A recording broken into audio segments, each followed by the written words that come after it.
UFO enthusiasts, I'm Alexa, resident Ookie Spooky Girly, and I cannot believe we're back for a 5th installment in the series. It took so many hours of digging to find enough credible footage for today, but I think I found 5 pieces of proof that I truly believe. Question for you: which UFO spotting in history is the most credible in your eyes? Let me know in the comments, and speaking of which, stay tuned until the end of today for another edition of comment section shoutouts, and welcome to Mysterious UFO Footage NASA Can No Longer Ignore, Part 5. I swear I'll never live it down if this series goes longer than the Fast and Furious franchise. Number 5. Who wants to go to Wonderland? I'm officially kicking off this list with the most recent sighting on today's list, and for this gal, the one that's closest to home. If you know, you know. So sometime over this past weekend, multiple people recorded footage of a glowing orange light hovering in the sky over none other than Canada's Wonderland. So me, being the skeptic that I am, doubted the influx of videos that I was being sent until I finally had time this morning to sit down and watch them, and I genuinely have no idea what it could be other than a UFO. Like, originally I wanted to rate it off as one of the many millions of holiday lights they have glowing in the park right now for their Winterfest event. And trust me, they have a lot. But the glowing figure goes from being vertical in footage from one area to completely horizontal in another. And I'm talking like opposite ends of the park, and alternates between staying solitary and moving around. It personally looks nothing like any of the drones I've ever seen in this lifetime, both professional drones and personal drones. And while I'm not an expert, feel free to let me know in the comments if you think otherwise. Maybe the aliens just wanted to visit Winterfest? It's quite the cute event if you like Christmas. I don't know. Number 4. UFO Over the Vatican. Alrighty folks,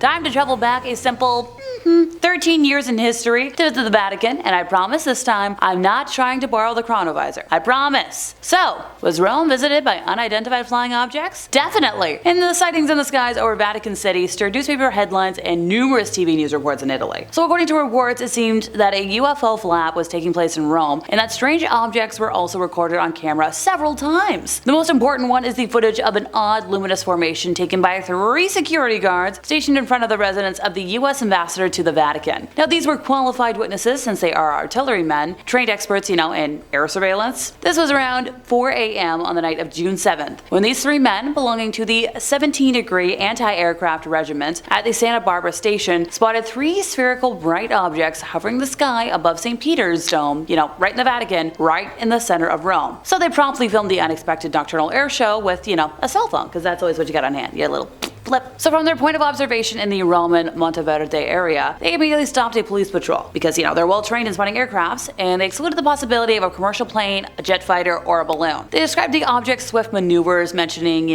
darting move towards the sky, a delta formation, and luminous dots suspended at about 300 feet above the ground. They added that there is no way a conventional airplane can do such things. The UFO disappeared and reappeared for brief moments, with sudden changes of altitude before it darted westbound at a 40-degree angle. Now, the police patrol took the report very seriously, and the central police station in Rome was immediately alerted. The footage, more than a minute in length, was acquired by the Italian police, pending further investigations. Now, thanks to the technical background of the witnesses, many TV networks took the news very seriously. Studio Aperto anchorwoman Elena Guarnieri introduced the segment by saying, we're gonna show you now an exclusive video footage of a UFO sighting in Rome, and this video was filmed by 3 soldiers, so take a look. Staff journalist Paolo Capresi then described the images, saying, they are 3 flying objects and they are floating in the air. They were filmed last night above Rome. These images were taken with a cell phone by 3 soldiers who were in service in front of the US ambassador's residence in the Vatican City, Monteverde district, 2 steps from St. Peter's Square, and were immediately handed over to the police. Now, why did I say this all word for word? Even though I'm repeating myself, I like to make sure I'm using direct quotes, folks. We like to be credible around here. As you can see, there are no objects around to use as reference points that could give them the exact distance or size of the UFOs, and it seemed that they were spherical in shape and how they hovered above the Vatican. They appear and disappear often without changing altitude. The journalist concluded, almost ironically, the soldiers who have filmed these 3 objects are based in the anti-aircraft division and are specialized in recognizing the flight path of the aircraft. Since 1978, it's the Air Force that is in charge of registering sightings. Now, this sighting was actually preceded approximately 8 hours before by another relevant sighting, when the day before, at 8 p.m., many motorists traveling along the Via Aurelia and the A12 highway in the section between Civitavecchia and Santa Marinella said they saw a very bright circular object flying across the sky. Paranormal and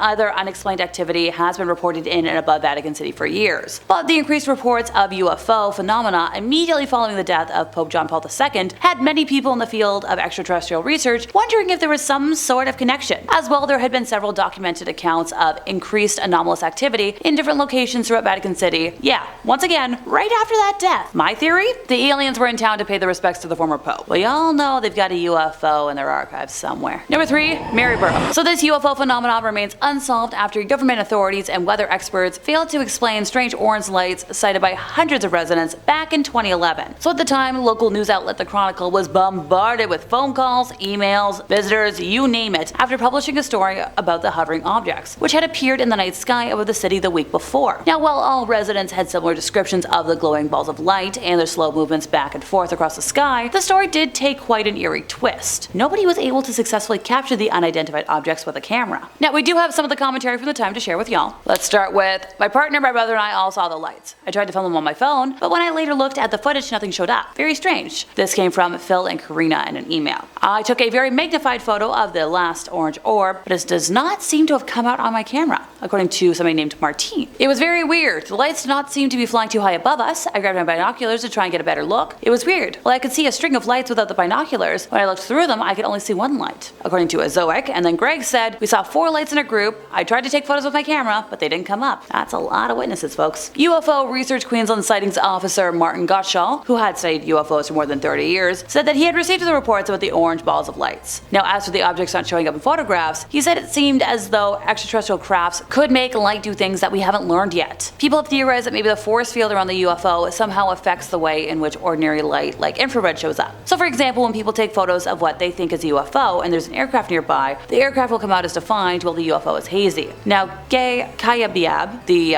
local neighborhood center multicultural worker, dismissed suggestions that the lights were Chinese New Year's lanterns. Apparently, the Chinese population in that region wasn't very significant, and since it wasn't the Chinese New Year at the time, it was close, but it was already over, it just wasn't it. Lanterns are released as signs of good luck, but he wasn't aware of any celebrations, and it was very unlikely that they would be released for several days in a row. A Fraser Coast Regional Council spokesman said it was unlikely the lights were caused by aircrafts, but from the nearby airport. A spokesman from the Bureau of Meteorology said he couldn't think of anything weather-wise that would cause something like that, and directed the Chronicle to 2 different Queensland UFO organizations. Now, the Australian Army was contacted but didn't respond to a suggestion that the bright lights could have come from its, training area. So let me know in the comments what you think. Number 2, Colombia. So back in January of 2011, the highest volcano in Colombia was the scene of numerous UFO sightings, which according to some is due to extraterrestrials monitoring seismic activity in an effort to save the human race. Locals in the border region between the 2 departments of Huila and Coca, where the Volcan Nevado del Huila is situated, believe the UFOs to belong to extraterrestrial beings and have documented sightings with pictures and videos. Now, these claims were backed by local UFO expert Ricardo Ayerbe, who told the newspaper that he had witnessed an increase in unidentified flying objects over the last decade. Now, he explains that he was investigating the phenomenon and believed that alien beings have an interest in the geological area, which at the time presented at a level 3 risk level means,